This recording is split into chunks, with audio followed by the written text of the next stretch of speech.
What are the best carbs to be drinking during a workout? Should you even be drinking carbs during a workout? That is the question we are going to answer today. So before we kind of start, I'm going to give you a story to kind of frame the conversation and kind of lead you into understanding why it is valuable that we consume carbs. And maybe with this story, you might even think, I've been in this situation before. What can I do? So this is one of my training sessions last block. I had a fairly low carb breakfast, and low carb for me is about 70 grams. I typically eat about 125 grams of carbs before I actually work out. That's kind of like a minimum for me. I just feel best when I have higher carb. Point is, halfway through the workout, up to that point, I'm feeling great. I'm feeling strong. I'm just like flying through my squats. And then it comes to deadlifts, and all of a sudden I've just like hit a wall. My motivation is low. I feel weak. I just feel tired. And I'm like, what's going on? And so what I do is I go to the vending machine, and I'm like, it wasn't the vending machine. It was the people at the front counter, because the vending machine at my gym doesn't sell grape Gatorades. I pick up a grape Gatorade, I drink it, and literally within like a minute, I felt better. And then in 5 minutes, I felt 100% back to normal. And so it's like, what the hell? Like, how did that work? Like, I just drank some Gatorade and then boom, I feel good. Well, that's an actual thing. And so we can understand what the best carbs are during a workout, how does your body even use carbs during the workout? Like, some people might say, you work out, you burn energy, and it comes from carbs. Well, let's break it down.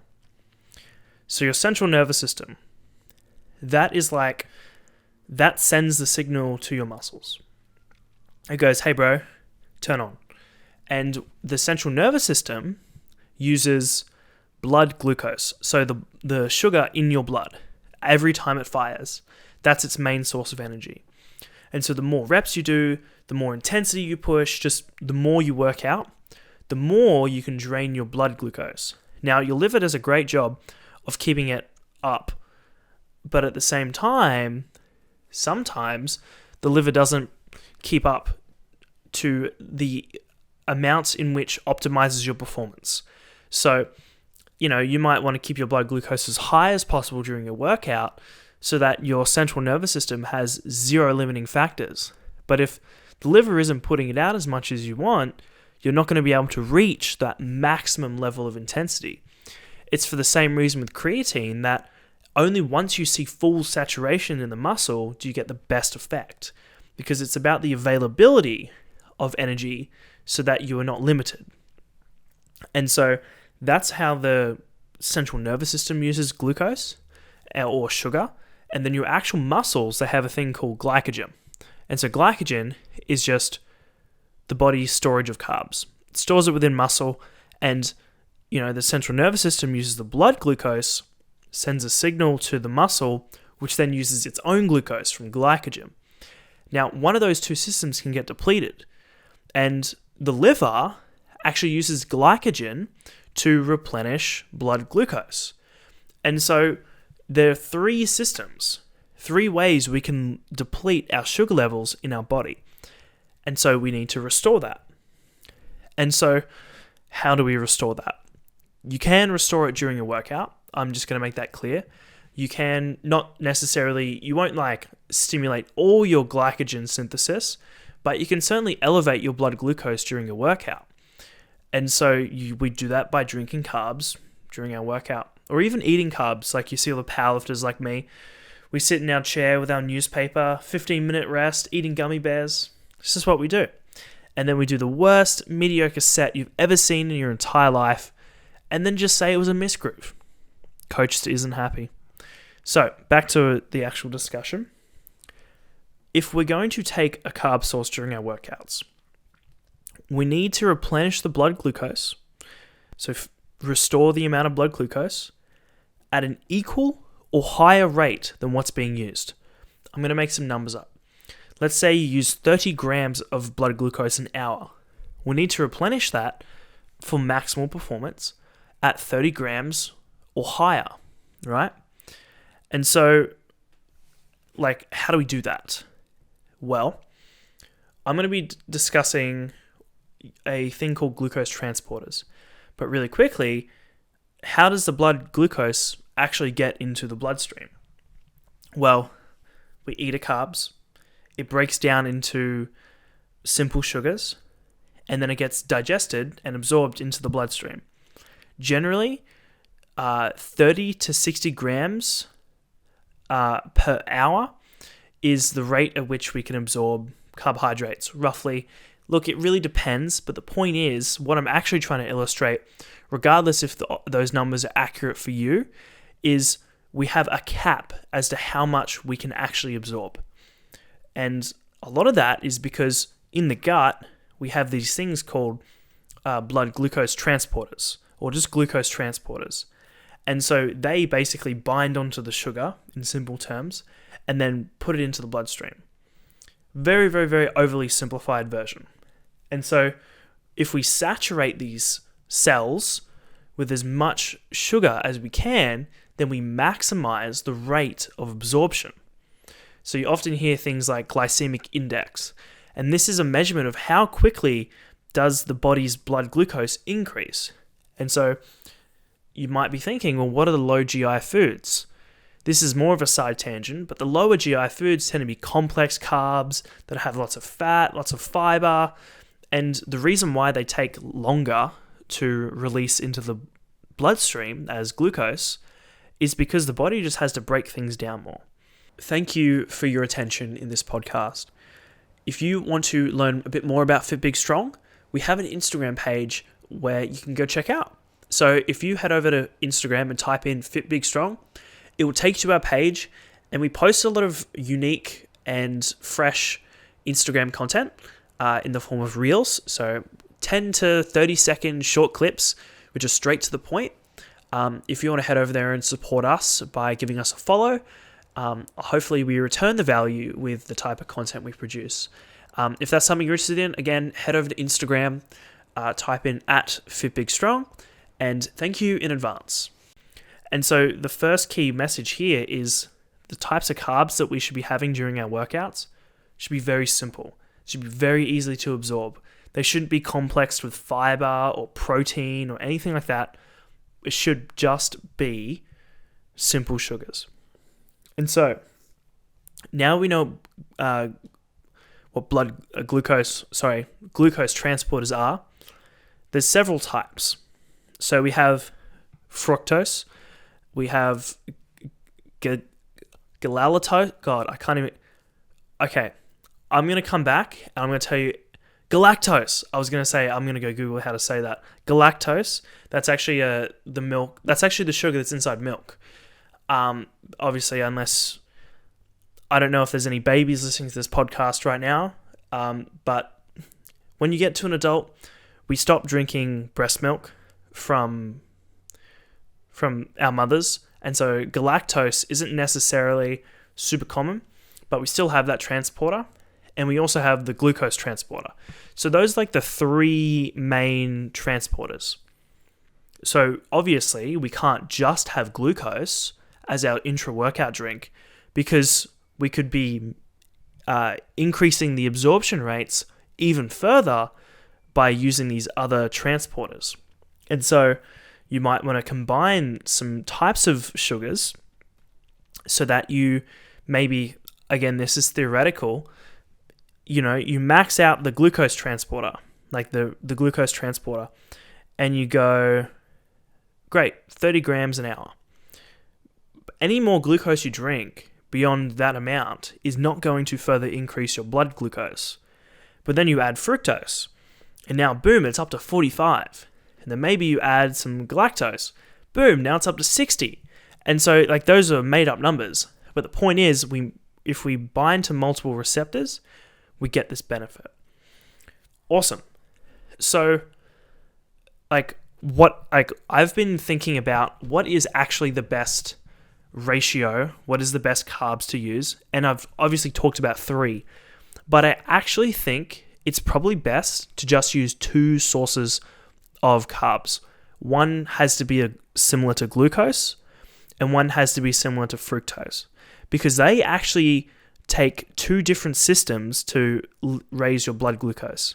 So fructose gets absorbed and then gets processed into the liver and then converted as glycogen.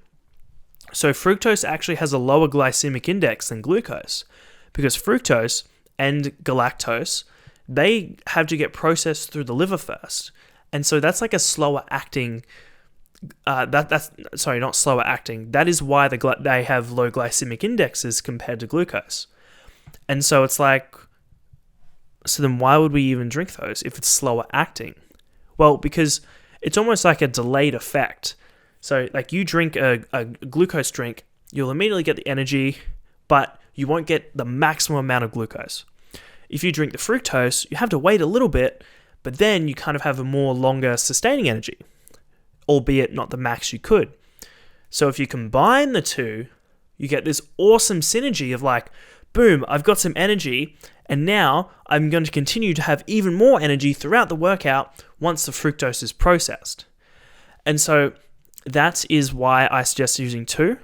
And now, should you use galactose or fructose during your workout for your quote-unquote slow-acting carbohydrate, you should probably just use fructose. And my rationale is that the liver goes through the exact same process for fructose and galactose, roughly speaking.